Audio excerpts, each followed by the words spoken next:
ठीक है, हम लोग आज टेस्ट डिस्कस करेंगे। एक बार टेस्ट के क्वेश्चन सारे दिखा देता हूँ। ये यहाँ से क्वेश्चन नंबर 1 2 3 दिख रहा है, और फिर ये क्वेश्चन नंबर 4 5 6। क्वेश्चन इसलिए दिखा रहा हूँ वीडियो में ताकि कभी अगर तुमसे टेस्ट मिसप्लेस हो जाए तो क्वेश्चन यहाँ से नोट कर सको। तुम 7 और 8 दिख रहा है, क्वेश्चन नंबर 9 और 10 ये दिख रहा है। ये सारे क्वेश्चन हो गए वीडियो में कवर।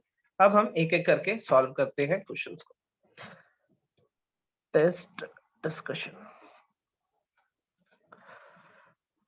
क्वेश्चन नंबर 1 की बात कर रहा हूँ। Convert the following into set builder form. Roster form दी हुई थी, सेट बिल्डर फॉर्म में कन्वर्ट करना था। 1 8 27 64 125, ये फर्स्ट पार्ट था इसका।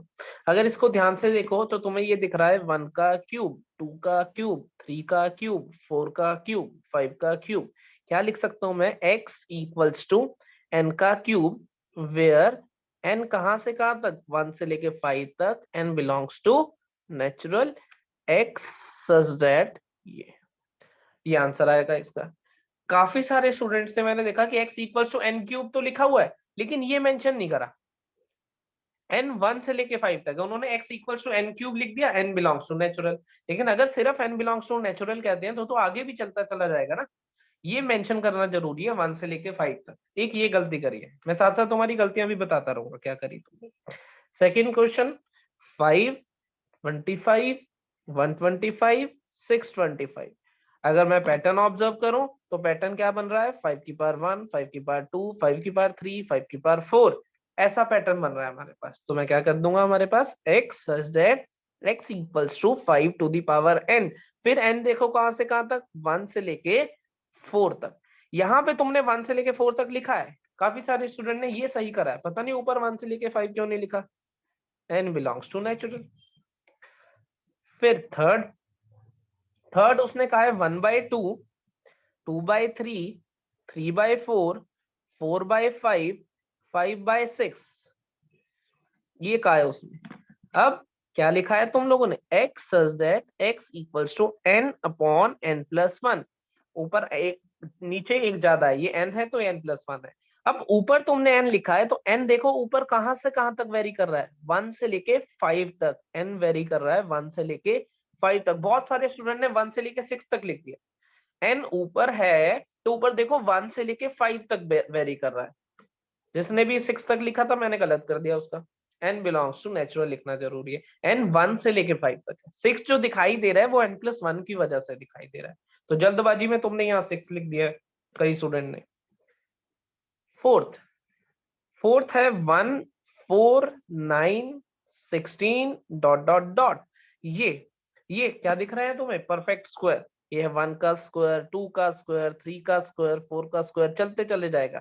यहाँ पे लिख सकते हो x such that x is equal to n का square, n belongs to natural. अब चलते ही जाने जाना है। अब तुमने कईयों ने स्टेटमेंट में भी लिखा है x is a perfect, x is a square of natural number, वो भी चल जाएगा, वो भी मैंने सही करा। अगर इसमें कोई डाउट हो पहले 4 में तो पूछ सकते हो, मतलब पहले क्वेश्चन के किसी पार्ट में कोई डाउट हो तो पूछ सकते हो, वरना हम आगे चलते हैं। सर मैंने पहले के पहले पार्ट में लिखा है x such that x is cube of natural numbers. हाँ देख, अगर अगर क्यूब ऑफ नेचुरल नंबर लिखा है तो यही तो मेंशन नहीं करा। देखो क्यूब ऑफ नेचुरल नंबर में तो 6 का क्यूब, 7 का क्यूब, 8 का क्यूब, ये सारे आ जाएंगे, लेकिन ये तो नहीं चाहिए। यही तो गलती करी मैंने, यही तो कहा कि तुमने ये मेंशन नहीं करा बहुत सारे बच्चों ने।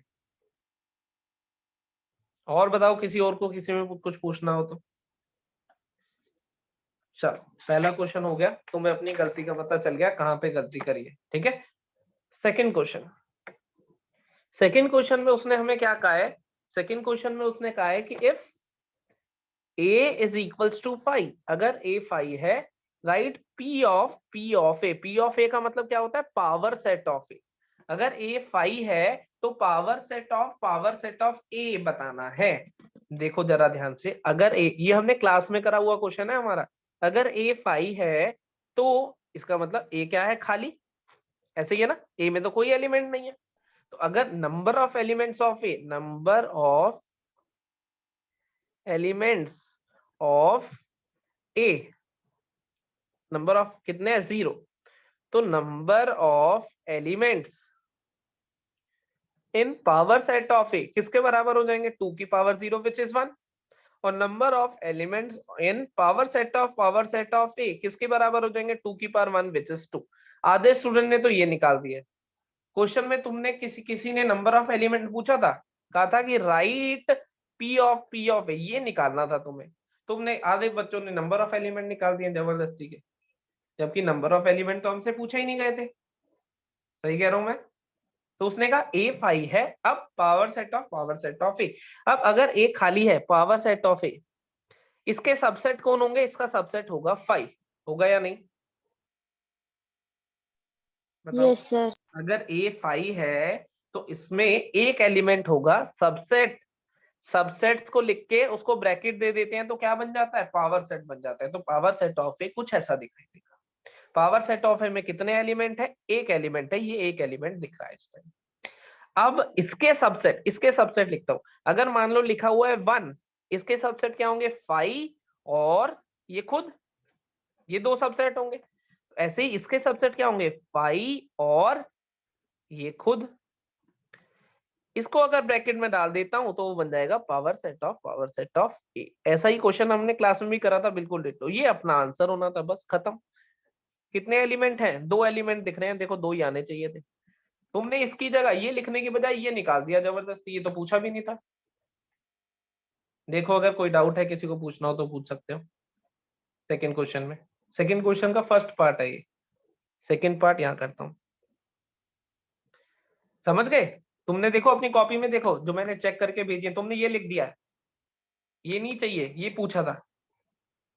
यहां से आइडिया लगा सकते हो कि इसमें कोई एलिमेंट नहीं है, इसमें एक होगा, देखो एक दिख रहा है, इसमें 2 होंगे, देखो 2 दिख रहे हैं। लेकिन ये किसी ने भी मेरे ख्याल से सही नहीं करा पूरी क्लास में, तो ये ध्यान दोबारा कर लेना एक बार। अगला क्वेश्चन, सेकंड क्वेश्चन तो मेरे ख्याल से बिल्कुल नोट्स का ही क्वेश्चन है ना।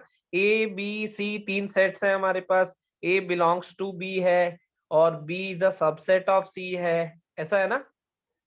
Is that true that A is a subset of C? True और फॉल्स बताना है और फिर एग्जांपल देना है, यही क्वेश्चन था। ये तो नोट्स में देखोगे, डिट्टो नोट्स में मिल जाएगा तुम्हें। ए बिलोंग्स टू बी वाला, मान लो हमने ए को क्या मान लिया था? ए को हमने मान लिया था सिंगलटन सेट 1। बी को क्या मान लिया था? Singleton set 1, 2, 3। और सी को हमने क्या मान लिया था? Singleton set 1, 2, 3, 4, 5। कोई भी ऐसा एग्जांपल उठा लो। अब यहाँ पे देखो, क्या ए बिलोंग्स टू बी है? ए जो है, ये ए जो है पूरा, ये एलिमेंट बन रहा है, बिल्कुल है, ए बिलोंग्स टू बी है। B is a subset of C, B is a subset of C। Subset क्या होता है? कुछ एलिमेंट उठाओ और उन्हें ब्रैकेट में डाल दो। देखो कुछ एलिमेंट उठाए हैं C के और उन्हें ब्रैकेट में डाल दिया है, बन गया B, तो B is a subset of C भी है। अब हमें पता लगाना है कि A is a subset of C है या फिर नहीं है। अब अगर ध्यान से देखो, A इस टाइम पे C का एलिमेंट बना है, सबसेट नहीं है। एलिमेंट को उठा के अगर ब्रैकेट में डाल दूंगा तो सबसेट होगा। फिलहाल ये सबसेट नहीं है हमारे पास। समझ गए या नहीं? एग्जाम्पल बिल्कुल क्लास नोट्स का है या नहीं ये क्वेश्चन, बताओ। Yes sir.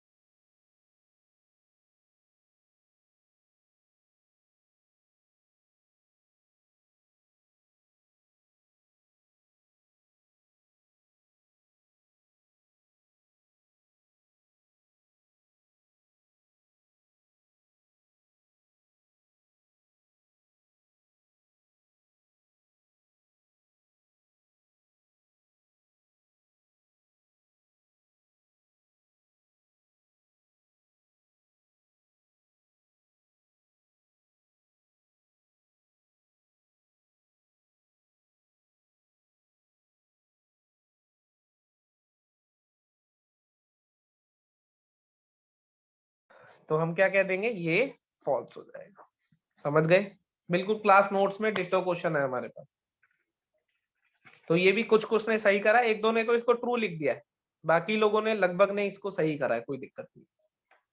आ जाओ, वेन डायग्राम अगले में कहा है उसने, थर्ड क्वेश्चन में, draw the Venn diagram of, मान लो ए यूनियन बी का इंटरसेक्शन। पहला पार्ट, ए यूनियन बी का इंटरसेक्शन। तो कुछ नहीं करना तुम्हें, तुम क्या करो, ए बी, ये बी, ए यूनियन बी अंदर वाला एरिया होता है उसका कॉम्प्लीमेंट, मतलब ये बाहर वाला एरिया ले लो, ये तुम्हारा आंसर हो गया, ए यूनियन बी का इंटरसेक्शन, खत्म।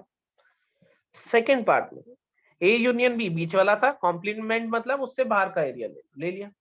सेकेंड में उसने कहा कि A complement intersection B complement, A complement intersection B.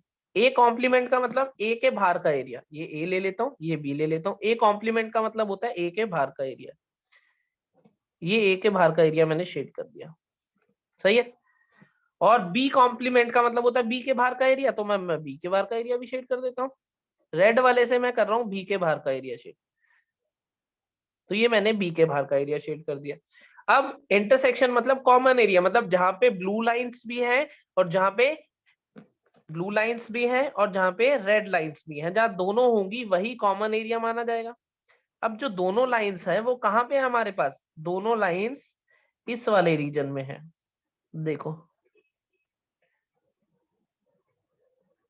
ये हमारा आंसर है। अब कुछ लोगों ने क्या करा, ये बना के छोड़ दिया, इससे थोड़ी ना पता चलेगा। या तो ये बनाने के बाद लिखो कि भाई जिस रीजन में ब्लू और रेड लाइन दोनों हैं वो हमारा रिक्वायर्ड रीजन है। अब तुमने ये शेड ऐसे बना के छोड़ दिया, आधा एक कलर से, आधा पेंसिल से या पेन से, एक बार ए का कॉम्प्लीमेंट। अब जिसने ये छोड़ा है मेरे हिसाब से उसको कोई नंबर नहीं मिलेंगे, फिर भी मैंने एक आधा दे दिया हो दया भावना में तो अलग बात है।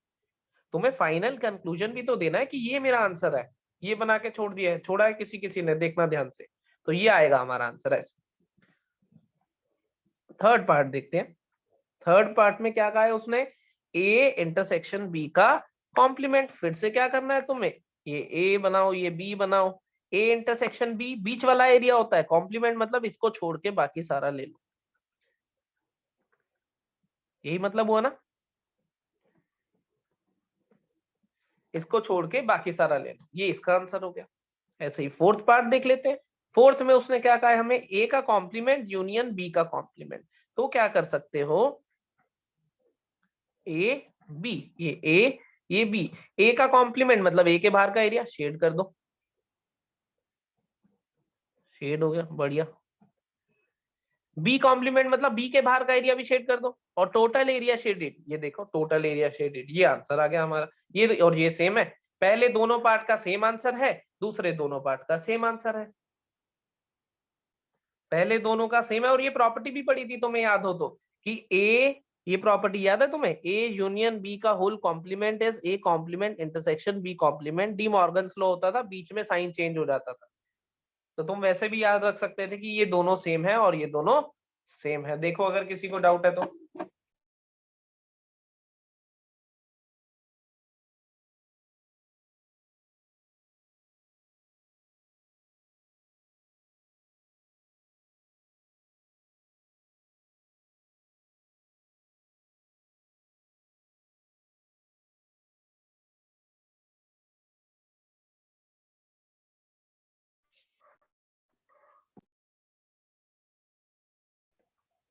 चलो आ जाओ।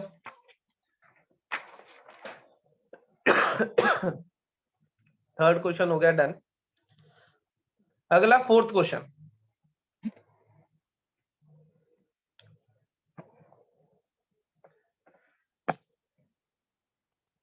अगला है फोर्थ क्वेश्चन।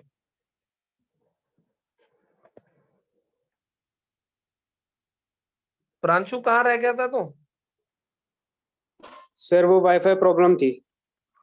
अच्छा चल कोई बात नहीं, 3 क्वेश्चन वीडियो से देख लियो, फोर्थ पे हम पहुंच गए। देयर आर 200 पीपल, इसने कहा है, देखो वेन डायग्राम बनाता हूं अगर मैं,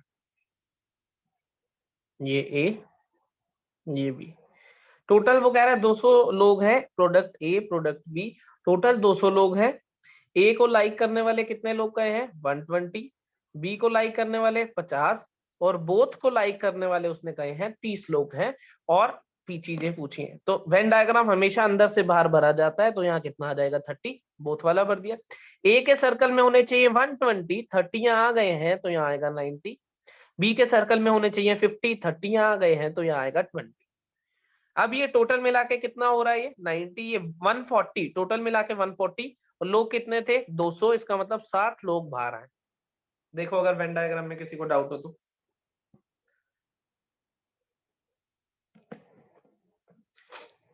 अंदर भरा 30, ए के लिए 120 होने चाहिए तो 30 यहाँ आ गया, तो 90 यहाँ आ गया। बी के लिए 50 होने चाहिए, 30 यहाँ आया था, 20 यहाँ आ गया। ये टोटल मिला के बने 140, तो 200 में से 140 अंदर है तो 60 बाहर होंगे। ये बन गया वेन डायग्राम। अब देखते हैं पूछा क्या है। पहले पार्ट में पूछा है ओनली ए, ओनली ए वाले ये लोग होते हैं। याद करो वेन डायग्राम के हिसाब से अगर मैं वेन डायग्राम बनाऊं तो ये एरिया होता था ओनली ए का। याद आया? ये सुनो, ये वाला तो ओनली ए के हमारे पास 90 आ रहे हैं। सेकेंड पार्ट अगर मैं बात करूं ओनली बी के हमारे पास 20, ये 20 आ रहे हैं। अगर मैं थर्ड बात करूं, थर्ड उसने क्या कहा था, ओनली ए ओनली बी, फिर ए और बी, और बी का मतलब क्या होता था, यूनियन। यूनियन में कितने आ रहे हैं, दिस एंड दिस, 140 आ रहे हैं। 90 प्लस 30 प्लस 20। और अगर मैं फोर्थ इसकी बात करता हूँ, फोर्थ में नाइदर ए नॉर बी, वो ये है, ना तो ए में हो ना तो बी में हो, वो 60 आ रहे हैं। ये हमारे पास आंसर्स हैं। अब कुछ ने क्या करा, ओनली ए को एन ऑफ ए वाला ही आंसर दे दिया। एन ऑफ ए में कौन से आते हैं, ये और ये दोनों। अगर एन ऑफ ए पूछेगा तो वो 120 है जो कि क्वेश्चन में गिवन है। एन ऑफ ए अलग चीज है, ए का मतलब पूरा सर्कल, ओनली ए का मतलब पूरे सर्कल में से इंटरसेक्शन माइनस कर दो। अगर तुम फॉर्मूला भी लगाना चाहो, फॉर्मूला वाइज देखें अगर हम, only A, N of only A का मतलब क्या होता है, N of A minus N of A intersection B. तो एन ऑफ ए कितना गिवन है क्वेश्चन में, 120 माइनस इंटरसेक्शन कितना गिवन है, 30, आंसर आएगा 90। देखो यहाँ भी आया था, यहाँ भी आएगा। ओनली बी, अगर मैं फॉर्मूला लगाता हूं एन ऑफ ओनली बी का मतलब क्या हो जाएगा मेरे पास, N of B minus N of A intersection B. N of B कितना है 50, इंटरसेक्शन 30 आ जाएगा 20। वो तुम्हारी मर्जी है, वेन डायग्राम से करो या फिर इससे करो। पर एक चीज जो मैं तुम्हें बताना, ए और बी मतलब ए यूनियन बी, इसमें तो वही फॉर्मूला लग जाएगा, n of A union B equals to n of A plus N of B minus N of A intersection B. ये पता है, ये पता है, ये पता है, तो क्या आएगा, एन ऑफ ए 120 प्लस एन ऑफ बी 50 माइनस 30, कितना आ रहा है ये 140। देखो यही आ रहा है फॉर्मूले से भी। नाइदर का मतलब total minus N of A union B. Total 200 दिए हुए हैं, ए यूनियन बी कितने हैं 140, माइनस करोगे आ जाएगा 60, यही आ रहा है। तो किसी ने फॉर्मूले से करा है तो वो ब्लू वाला सब लिख सकता है, किसी ने वेन डायग्राम से करा है तो रेड वाला सीधे। लेकिन एक चीज ध्यान रखना, जब तुम वेन डायग्राम से लिख रहे हो फॉर एग्जांपल, तो तुम्हें थोड़ी सी इंग्लिश भी साथ लिखनी है। सिर्फ इतने से काम नहीं चलेगा कि तुमने ये बना दिया और ये आंसर लिख दिया। चलो 4 पार्ट है फिलहाल, हर पार्ट 1 नंबर का है, चल भी जाएगा। लेकिन जनरली हमें क्या लिखना होता है, let A be the circle denote the number of elements in A, B be the circle denote the number of elements in B and the common region denotes A intersection B। ऐसे करके 2-4 लाइनें English में लिख दो और फिर लिख दो कि A यूनियन B में है जो टोटल, फिर भी 60 लोग बचे हैं इसलिए वो 60 लोग नाइदर वाले हो जाएंगे। ये इंग्लिश में लिखने के बाद ये सारे आंसर लिख दो, कोई दिक्कत नहीं। खैर मैंने इस बार तुम्हारे नंबर नहीं काटे हैं, अगर किसी ने इसके साथ इंग्लिश की लाइंस इसके साथ लिखनी जरूरी है कि ए क्या डिनोट करता है, बी। ए का सर्कल डिनोट करेगा the person who likes the product A, B का circle the person who likes the product B. Square universal मतलब टोटल पर्संस कितने थे एंड सो ऑन। तो थोड़ा सा एक्सप्लेनेशन इंग्लिश में लिखना है, बाकी ये आंसर बिल्कुल सही है। और अगर कोई वेन डायग्राम नहीं यूज कर रहा है, कोई फॉर्मूला लगा रहा है, तो उसको कोई दिक्कत नहीं है, सीधे फॉर्मूला लगा दे आंसर आ जाएंगे। समझ गए? तो वेन डायग्राम वालों ने एक्सप्लेनेशन अभी नहीं लिखी थी, लेकिन मैंने मार्क्स नहीं काटे हैं क्योंकि पहले ही टेस्ट था तुम्हारा, लेकिन तुमने आंसर सही निकाल लिया। कुछ लोगों ने इसकी जगह एन ऑफ ए ले लिया है, वो देखो उन्होंने कंसेप्चुअल गलती करी है। अगर कोई डाउट कोई पूछना चाहता है तो पूछ सकते हो।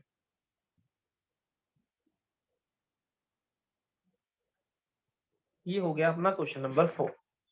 अब आ जाते हैं क्वेश्चन नंबर 5 पे। क्वेश्चन नंबर 5 पे, out of 500, total 500 car owners है, टोटल 500 कार ओनर्स है। 400 कह रहा है प्रोडक्ट ए को लाइक करते हैं कार ए को, 200 कह रहा है प्रोडक्ट बी को लाइक करते हैं, और 50 जो है वो बोथ को लाइक करते हैं। ऐसा है, 400 ए को, 200 बी को और 50 बोथ को। तो यहाँ से N of A union B अगर निकालता हूं, आएगा N of A plus N of B minus N of A intersection B. N of A कितना 400, एन ऑफ बी कितना 200, N of A intersection B कितना 50, कितना आया 550। N of A union B कभी भी टोटल लोगों से ज्यादा नहीं हो सकता है, यहाँ लिख दोगे n of A union B can not be greater than total, कभी इससे बड़ा नहीं हो सकता, हमेशा इससे छोटा ही आना चाहिए। लेकिन according to given data n of A union B बड़ा आ रहा है हमारे पास टोटल पर्सन से, तो हमारे पास ये डाटा इनकरेक्ट है। समझ गए? कुछ लोगों ने यहाँ पे कोई और टर्म निकाल के -50 दिखा दिया कि भाई नेगेटिव नहीं हो सकता है, उससे भी कह सकते हो इनकरेक्ट है, उसमें कोई दिक्कत नहीं है। लेकिन कोई एक सिग्निफिकेंस आर्ग्यूमेंट तुम्हें जरूर देना है साथ में, जिससे हमें पता चले कि डाटा इनकरेक्ट है। ये 5th हो गया क्वेश्चन। कोई भी डाउट हो साथ साथ पूछते रहना, 5th में है तो बोलो। चलो 6 देखें। The Cartesian product B cross B, N of B cross B किसके बराबर है 16 के। तो मैं कह दूं n of B into n of B किसके बराबर है 16 के, तो N of B number of elements of B होंगे 4। तो उसने कहा है कि -2, 3 और 4, 2 ये तो दोनों दिखाई दे ही रहे हैं। बी में 4 एलिमेंट है, यहां से पता चला हमें, और वो चारों एलिमेंट दिखाई दे रहे हैं, तो बी हमारे पास क्या बना -2, 3, 4 और 2, कुछ ऐसा बना। बी में 4 एलिमेंट है और चारों ये जो आए होंगे बी क्रॉस बी में, चारों एलिमेंट बी से ही तो आने हैं, क्योंकि बी क्रॉस बी का मतलब पहला एलिमेंट भी बी से आएगा, दूसरा एलिमेंट भी बी से आएगा, तो ये चारों एलिमेंट बी से आए हैं और ये वही 4 एलिमेंट है जो मैं ढूंढ रहा हूं। अब कुछ लोगों ने यही क्वेश्चन एंड कर दिया, लेकिन यहाँ क्वेश्चन एंड नहीं हो रहा। उसने कहा है फाइंड द रिमेनिंग एलिमेंट्स, एक तो सेट बी निकालना है, find the remaining elements of B cross B. B cross B में बाकी एलिमेंट निकालने हैं -2, 3, 4, 2, इसका क्रॉस लेना है -2, 3, 4, 2 के साथ 16 एलिमेंट्स बनेंगे, -2, -2, -2, -3, -2, -4, -2, फिर 3 के साथ 3, -2, 3, 3, 3, 4, 3, 2, फिर 4 के साथ 4, -2, 4, 3, 4, 4, 4, 2, फिर 2 के साथ 2, -2, 2, 3, 2, 4, 2, 2। ये 16 एलिमेंट थे, दो उसने कहा चलो दे दिए, बाकी 14 लिख दो। तो तुम चाहो तो सारे 16 के 16 लिख दो या फिर बाकी के 14 लिख दो। तो जिसने यहाँ पे छोड़ा मैंने उसको 1 या 2 नंबर दिए, जिसने यहीं पे छोड़ दिया उसको 1 नंबर दिया, जिसने पूरा करा उसको 4 नंबर दिए। कोई डाउट हो पूछ सकते हो।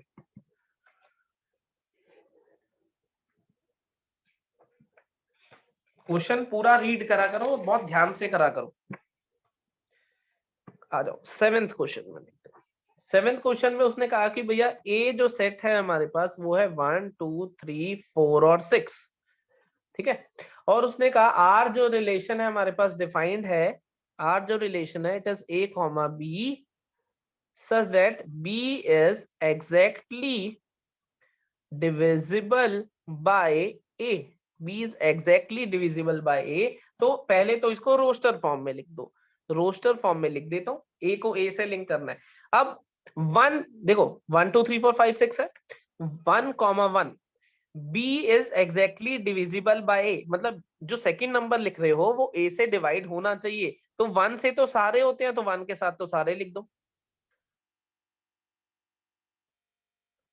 देखो 2 is divisible by 1, 3 is divisible by 1, 4 is divisible by 1, 6, 1 से तो सारे होते हैं तो 1 के साथ सारे आएंगे। फिर 2 के साथ 2 आएगा, 2 के साथ 4 आएगा और 2 के साथ 6 आएगा, क्योंकि 2, 4 और 6 यही 3 नंबर है इनमें से जो 2 से डिविजिबल होते हैं। फिर 3 के साथ 3 आएगा, 3 के साथ 6 आएगा, क्योंकि 3 और 6 यही 2 नंबर हैं जो कि 3 से डिविजिबल होते हैं। 4 के साथ 4 आएगा और कोई है नहीं, 6 के साथ 6 आएगा और कोई है नहीं। अब बहुत सारे लोग क्या हुआ, ये भूल गए, 1, 1 भूल गए, 2, 2 भूल गए, 3, 3 भूल गए, 4, 4 भूल गए। कुछ लोग ऐसे थे जिन्होंने 1 के साथ 2, 3, 4, 6 तो सारे लिए, लेकिन 1 के साथ 1 को लिया ही नहीं, या 2 के साथ 2 को लिया ही नहीं। 2 भी तो डिविजिबल बाय 2 है ना, तो ये हमारी इसकी रोस्टर फॉर्म है। सेकंड में इससे पूछा है डोमेन, डोमेन कितनी आएगी 1, 2, 3 और 4 और 6, सारे फर्स्ट एलिमेंट्स का सेट। फर्स्ट एलिमेंट में 1 भी दिख रहा है, 2 भी दिख रहा है, 3 भी दिख रहा है, 4 भी दिख रहा है और 6 भी दिख रहा है। रेंज, रेंज भी सेम आएगी 1, 2, 3, 4 और 6। जो सेकंड एलिमेंट दिख रहे हो, सेकंड एलिमेंट देखो 6 दिख रहा है, 4 दिख रहा है, 2 दिख रहा है, 1 दिख रहा है, 3 भी दिख रहा है, सारे दिख रहे हैं, सारे आ गए। कोडोमेन क्वेश्चन में ही गिवन होती है, कोडोमेन तो वही आ जाएगा जो सेट ए है, तो कोडोमेन भी सेम आ जाएगी। तीनों चीजें सेम आ रही है, 1 2 3 4 और 6। कोई भी डाउट हो, ये सेकंड पार्ट पूछा था, ये फर्स्ट पार्ट पूछा था 7th में, कोई भी डाउट हो पूछ सकते हो। गलती तुमने जनरली काफी सारे बच्चों ने 1 1 2 2 3 3 4 4 नहीं लिए, वो करिए, या फिर यहाँ पे कोडोमेन नहीं लिखी है। कोडोमेन में शुरू से चिल्ला रहा हूँ कि क्वेश्चन में ही गिवन होती है, वही सेट कोडोमेन होता है, set A to set B अगर डिफाइंड है तो। देखो अगर कोई डाउट इसमें 7th में हो तो पूछ सकते हो। 8th first part, f x equals to box of x का ग्राफ बनाना है, नोट्स में है ऑलरेडी, बना चुके हैं। स्टेप फंक्शन बनता है, कुछ ऐसा ग्राफ बनता है ना। कुछ लोगों ने क्या करा इसमें, ये जो लाइंस बनाई है वो ऐसे बना दी है, इधर भी क्लोज इधर भी क्लोज, मैंने काटा मार दिया क्योंकि एक साइड ओपन होता है और एक साइड क्लोज होता है, याद आया तुम्हें? तो उसने जल्दबाजी में ऐसे करा है, ऐसे नहीं माना जाएगा, ये ग्राफ है और यही सही है। थोड़ा और एक्यूरेसी से बनाना है, 1 2 3 4 मार्क करके सही बनाया है काफी सारे लोगों ने, क्योंकि नोट्स में था ये ग्राफ। दूसरा ग्राफ किसी ने सही नहीं बनाया, मैं पहले बता रहा हूँ। कुछ ऐसा दिया हुआ है 1 minus x for x is less than 0, it is 1 for x is equals to 0, it is x square for x is greater than 0। ये है, इस ग्राफ को मैं बना के दिखाता हूँ तुम्हें अगले पेज। देखो सेकंड पार्ट में एफ एक्स दिया हुआ है हमारे पास, F X is 1 minus x for x is less than 0, it is 1 for x is equals to 0, it is X का square for x is greater than 0। ये तीन है हमारे पास, सही है। अब ये और ये तो अपनी क्लास वाला ही है, मैंने जान के थर्ड वाली ब्रांच चेंज कर दी और वो तुम डील ही नहीं कर पाए। पहले देखते हैं हम, क्या हमें y is equal to 1 minus x का ग्राफ पता है? y is equal to 1 minus x के लिए इसका डब्बा बनाते थे ऐसे, x y 0 0, x 0 डाला y 1 आया और y 0 डाला x 1 आया, तो ग्राफ कुछ ऐसा बनता था, ये ऐसा बनता था। ये पहला वाला ग्राफ है, जो पहले वाले ग्राफ में चाहिए x less than 0, x less than 0 को कर लिया शेड, इसका मतलब इतना ग्राफ मेरा रिक्वायर्ड ग्राफ है। 1 को तो चलो मार्क कर लेंगे।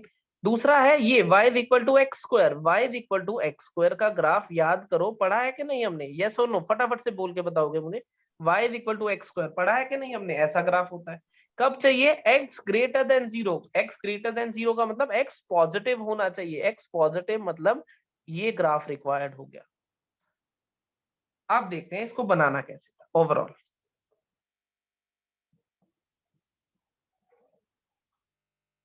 इतना ग्राफ लिया, इतना ग्राफ बना दिया, यहाँ पे 1 वैल्यू है, इतना ग्राफ लिया, इतना ग्राफ बना दिया, ऐसा y is equal to x square वाला, ये वाला रिक्वायर्ड ग्राफ था। ये x इक्वल्स टू 0 पे वैल्यू कितनी लेनी है? 1, तो x इक्वल्स टू 0 पे यहाँ पे कर दूंगा ओपन और यहाँ पे कर दूंगा क्लोज, क्योंकि 0 के कॉरेस्पॉन्डिंग जो वैल्यू है वो 1 पे आनी है, 0 पे नहीं आनी है। ये ग्राफ जो बना है ये मेरा आंसर है, कोई भी डाउट हो पूछ सकते हो। इसको अलग से बना लो, इसको अलग से बना लो। x लेस देन 0 के लिए इसको शेड कर लो, मतलब नेगेटिव x एक्सिस के कॉरेस्पॉन्डिंग। पॉजिटिव x एक्सिस के लिए इसको शेड कर लो, दोनों को शेड कर लिया, दोनों ग्राफ बना दिए। x इक्वल्स टू 0 पे देखो वैल्यू कितनी आने वाली है? 1 आने वाली है, तो 1 वैल्यू पे क्लोज कर दो और इस पे ओपन कर दो, ये मेरा y is equal to f x का ग्राफ बनेगा। किसी ने भी सही नहीं बनाया है, दोबारा जरूर बना के देखना, कोई डाउट है तो पूछ लो।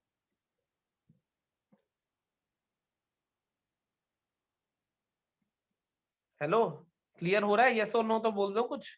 Yes sir. यस सर, सही, क्लियर सही। है। तो ये दोबारा बना के देखोगे सारे, जिसने भी जो गलतियां करी है दोबारा से बना के देखोगे एक बार, समझ गए? Yes sir. चलो आगे देखते हैं। ये हो गया था question number 8। Question number 9, question number 9 में पहला पार्ट डोमेन और रेंज उसने पूछा है। पहले पार्ट में root of 1 minus x square, बिल्कुल ही डिट्टो क्लास नोट्स का क्वेश्चन था या नहीं?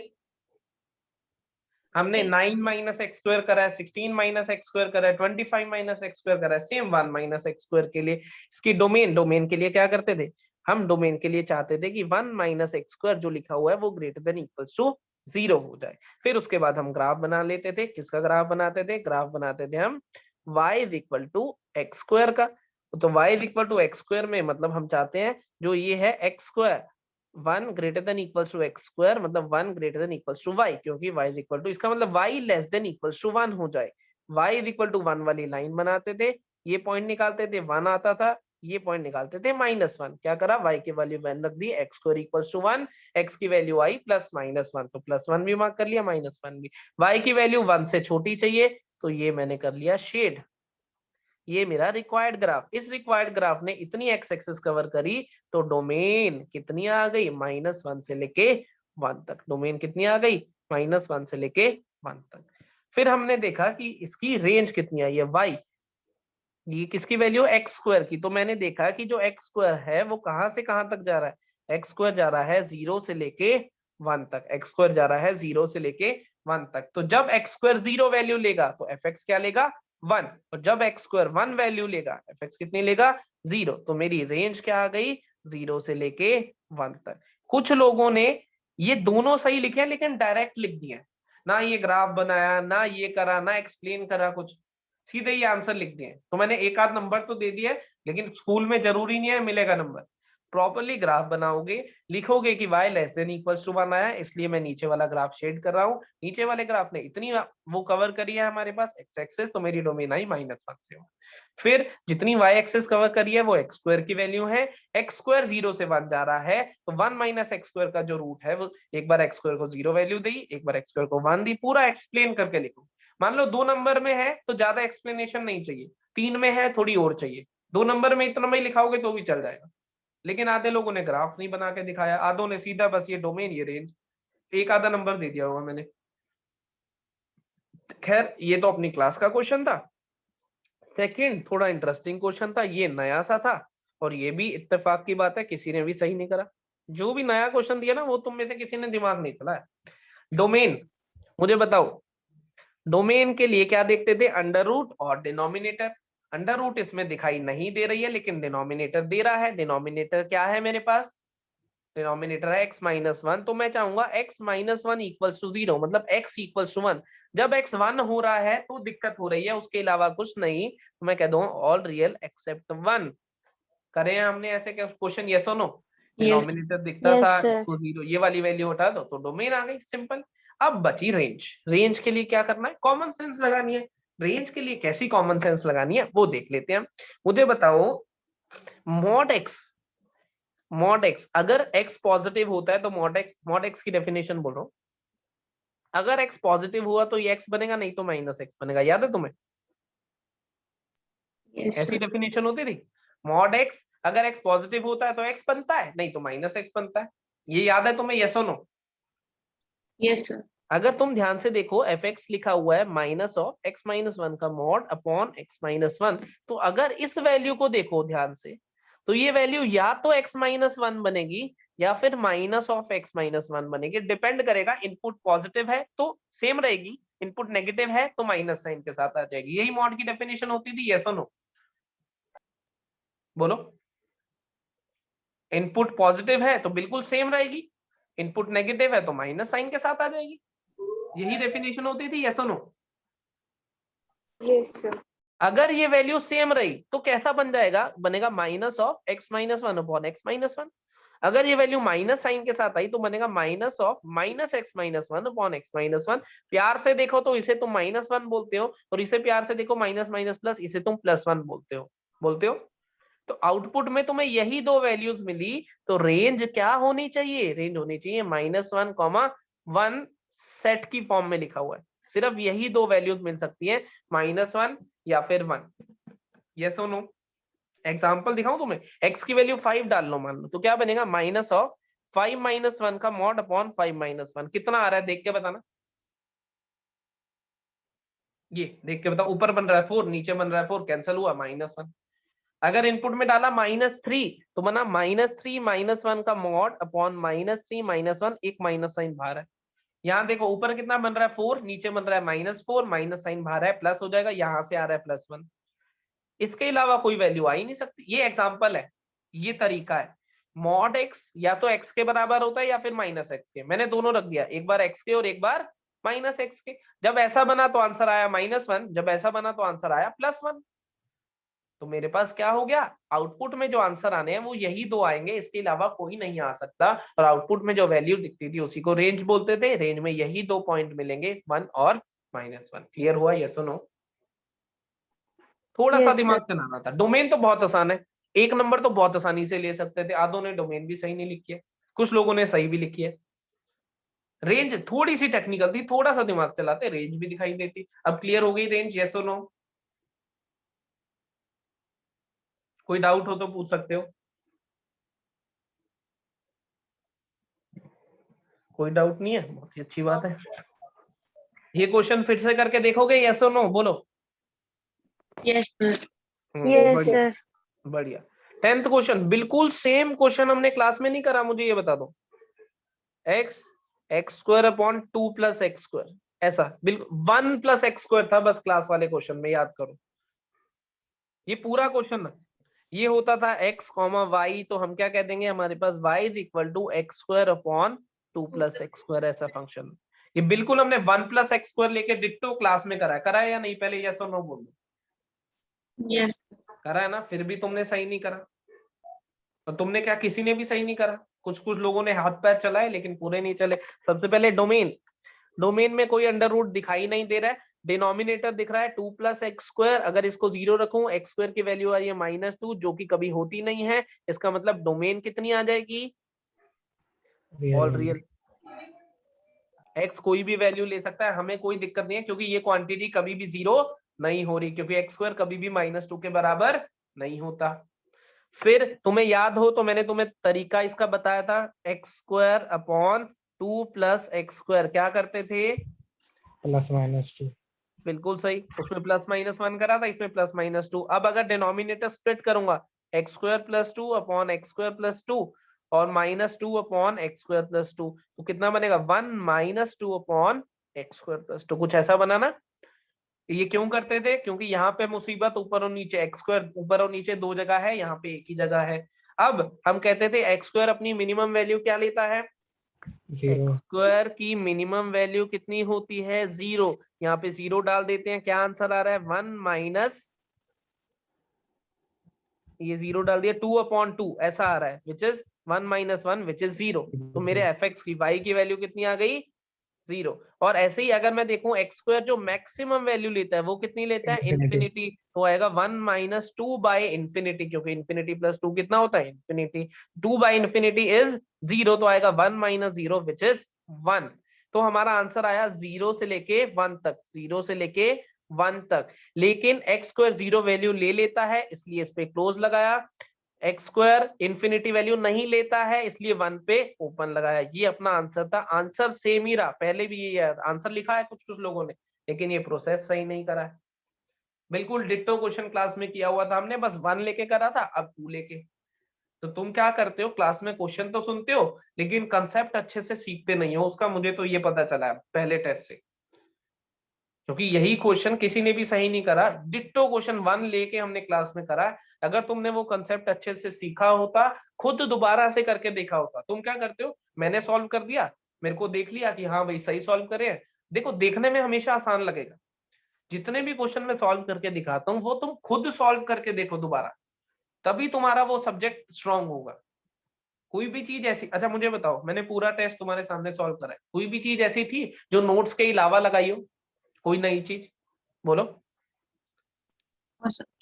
नहीं ना, सारी चीजें नोट्स में थी, यस और नो? Yes, sir. लेकिन फिर भी देखो तुम्हारे मार्क्स कम आए, तो तुम्हारे क्या बहुत सारे लोगों के कम है? तो Sir, जिसकी highest कितने हैं?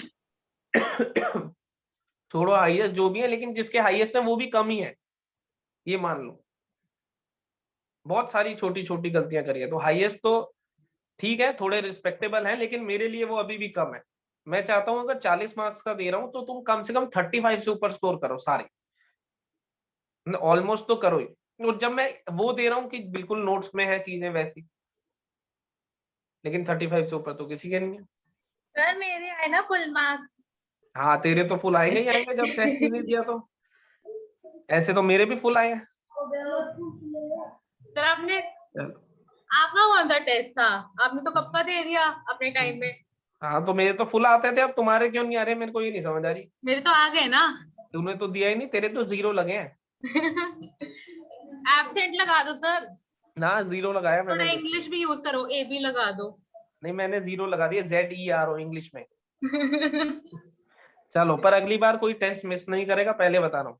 और अगर गलती से मिस हुआ, उस दिन कहीं बाहर हो कुछ हो, तो एज सुन एज पॉसिबल घर पे आते हो, टेस्ट दे के फिर मुझे सबमिट करो, ताकि मैं चेक करूँ टाइमली। सर घर सबका गई टेस्ट, नहीं अभी तक, सबका टेस्ट, अच्छा घर अभी आई नहीं, सबका टेस्ट चेक कब से करके, यही हूँ मैं। ठीक है कोई बात नहीं, सबका टेस्ट चेक करके मैंने भेज दिया था तुम्हें। ठीक है, सबने अपनी गलतियां मेरे हिसाब से देख ली होंगी, जो भी गलतियां करी हैं उसे रीडू करो दोबारा से, और सारे क्वेश्चंस अच्छे से देख लो। ठीक है, फिर थोड़े टाइम में दोबारा टेस्ट रखेंगे, अभी हम ट्रिग्नोमेट्री पढ़ रहे हैं, फिर ट्रिगो का रखेंगे। ट्रिगो के सारे फॉर्मुलेज अच्छे से कोशिश करना, दोबारा से आज याद करने की कोशिश करना। कल फिर से एक बार फॉर्मुले थोड़े से सुनूंगा, और हम लोग फिर फॉर्मुले की एप्लीकेशन देखेंगे। सही है, आज यहीं पे रुकता हूँ, कल मिलेंगे, फिर कल 2 बजे ही मिलेंगे, सेम टाइम पे।